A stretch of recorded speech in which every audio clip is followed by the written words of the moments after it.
Well, hello everyone. My name is Zachary O'Shea, and this is Box of Teeth. It's also Friday, which means it's time to step back into the world of Red Rock Shadow, a Soulsborne-inspired role-playing game that I've been working on. Red Rock Shadow is an action horror role-playing game about war, desertion, and redemption.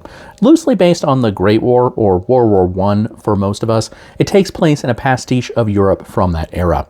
It is a game that is spiced with the themes and moods from Software's Bloodborne and Dark Souls games. It's meant to be fast-paced and cinematic with just enough mystery and horror to keep you intrigued.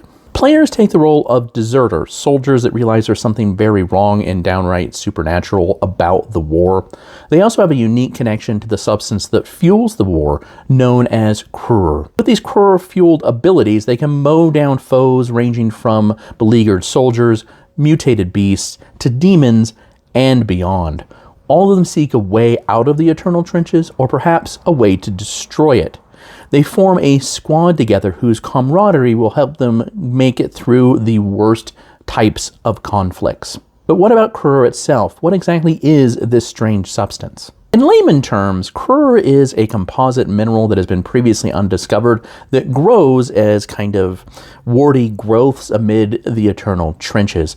Once this ore is harvested and broken down into smaller chunks, it's then melted and provides a fuel that is not unlike diesel, but is infinitely more efficient.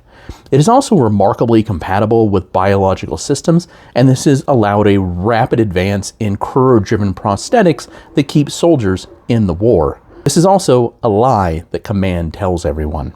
In truth, Krur is an arcane substance that is leached from gasoline and blood-soaked ground. It's kind of like a sugar crystal that grows in water with human suffering as a catalyst. This potent mixture of environmental and spiritual corruption always manifests as a boulder field of moist red rock or something close to it. These crystals are then broken down into smaller chunks, and those smaller chunks are plugged into Krur machines where they melt to power the horrific machines that roll across the eternal trenches and also keep soldiers alive long past when they should expire. And because of its arcane nature, when a soldier expires, they enter this vicious circle and are often just respawned back into the fight with no real memory of what happened to them, only a vague sense that they were injured. It is this vicious circle and the machines that it empowers that in fact creates more Krur in a permanent positive feedback loop of absolute misery. While the origin of Krur remains a mystery to everyone, its connection to deserters is well known by deserters and their hated enemy, Command. Once a combatant becomes a deserter, which is a mystery in and of itself on how that happens, they siphon Krur from foes with every strike, even at rifle range. These spectral red strands flow back into the deserters, which in turn fuels their unique abilities, as well as some of the strange weapons that they carry, and they can even use it to heal their own wounds. I hope you enjoyed this little glance into Red Rock Shadow. I've been working on this game in Campaign World for a while now.